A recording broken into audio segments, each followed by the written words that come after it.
Mr. Renfield. He shook hands with each of them, saying in turn, Lord Godalming, I had the honour of seconding your father at the windows. I grieve to know by your holding the title that he is no more. He was a man loved and honoured by all who knew him, and in his youth was, I have heard, the inventor of a burnt rum punch, much patronised on Derby night. Mr. Morris, you should be proud of your great state. Its reception into the Union was a precedent which may have far-reaching effects hereafter, when the Pole and the Tropics may hold allegiance to the Stars and Stripes. The power of treaty may yet prove a vast engine of enlargement, when the Monroe Doctrine takes its true place as a political fable. What shall any man say of his pleasure at meeting Van Helsing? Sir, I make no apology for dropping all forms of conventional prefix.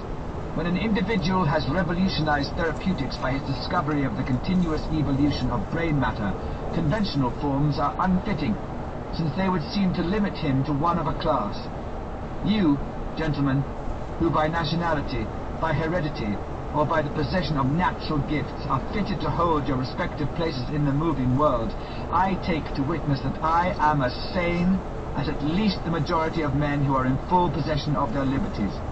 And I am sure that you, Dr. Seward, humanitarian and medico-jurist as well as scientist, will deem it a moral duty to deal with me as one to be considered as under exceptional circumstances.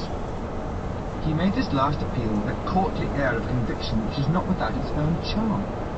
I think we were all staggered. For my own part, I was under the conviction, despite my knowledge of the man's character and history, that his reason had been restored, and I felt under a strong impulse to tell him that I was satisfied as to his sanity, and would see about the necessary formalities for his release in the morning.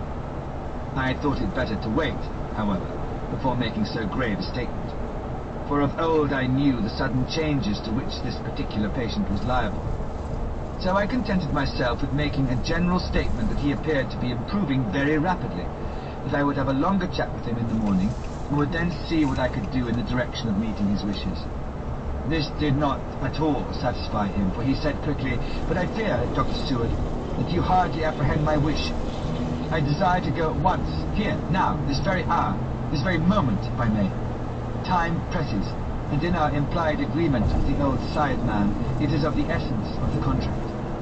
I am sure it is only necessary to put before so admirable a practitioner as Dr. Seward so simple, yet so momentous a wish, to ensure its fulfillment.